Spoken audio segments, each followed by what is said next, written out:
أعوذ بالله من الشيطان الرجيم.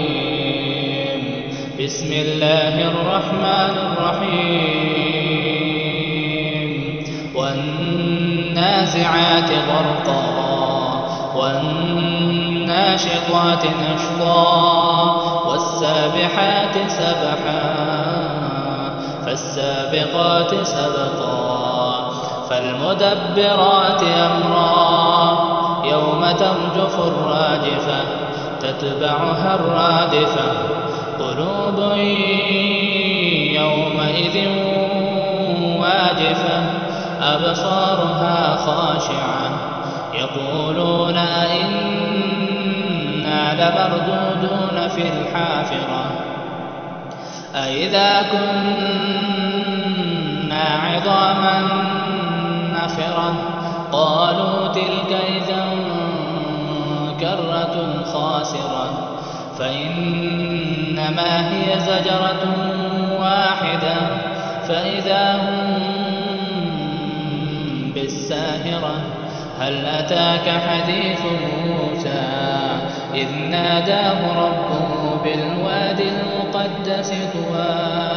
اذهب إلى فرعون إنه طغى فقل هل لك إلى أن تزكى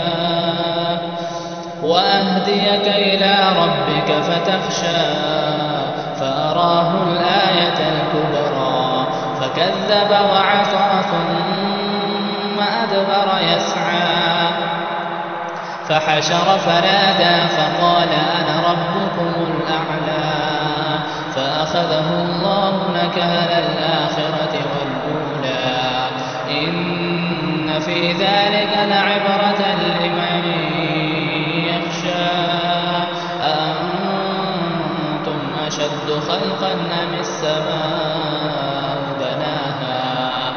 رفع سمكها فسواها وأغطش ليلها وأخرج ضحاها والأرض بعد ذلك دحاها أخرج منها ماءها ومرعاها والجبال أرساها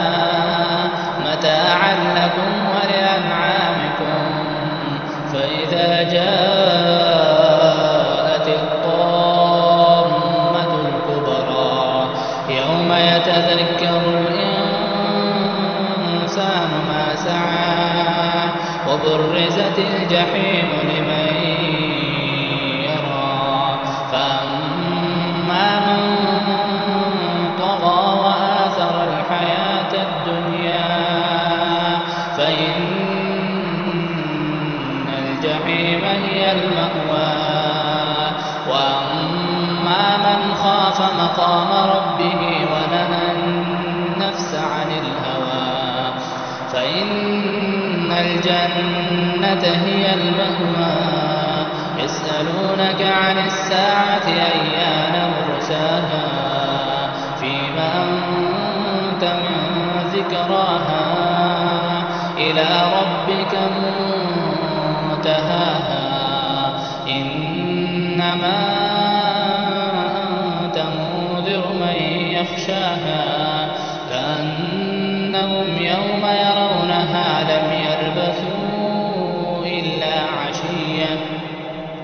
لم يلبثوا إلا عشية